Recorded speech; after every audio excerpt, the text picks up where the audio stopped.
ఏముండోయ్ బాగున్నారా? బాగానే ఉంటారులేండి. ఏంటి అక్క ఇలా మాట్లాడని చెప్పి అనుకున్నారా? స్టైల్ మార్చా, సీక్రెట్ ఎవరికి చెప్పగాకండి. సర్లేండి, విషయానికి వద్దాం. నేనైతే ఈరోజు ఎన్నో గుడులు వీడియోలు పెడుతున్నాను మీకు. కానీ మేము నిర్మించుకున్న గుడి, మా నాన్నమ్మ వాళ్ళు పెట్టిన గుడి, ఆ గుడి సంగతి మీకు చెప్పలేదు. కానీ చెప్పాలని అనిపించింది ఇప్పుడు నాకు. అందుకే వీడియో చేస్తాను ఫ్రెండ్. నేను చిన్న గుడి అయినా విషయం చాలా సీరియస్గా ఉంటుంది.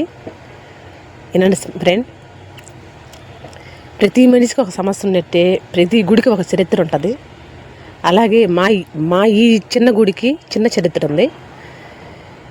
ఈ గుళ్ళో ఎవరు ఉండేది, మేము ఎవరిని పూజిస్తూ ఉండేది నేను రేపు వీడియోలు చెప్తాను. కానీ ఇప్పుడైతే ఈ గుడి ఎలా నిర్మించారనే సంగతి నేను చెప్తాను.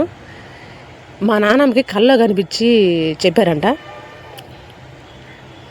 ఇక్కడ నేనున్నాను, ఇక్కడ ఒకటి చెట్టు ఒకటి ఉండేది ఫ్రెండ్, ఇక్కడ నేనున్నాను, నాకు ఏడ గుడి కట్టండి అని చెప్పారంట. అది విషయం. బాయ్.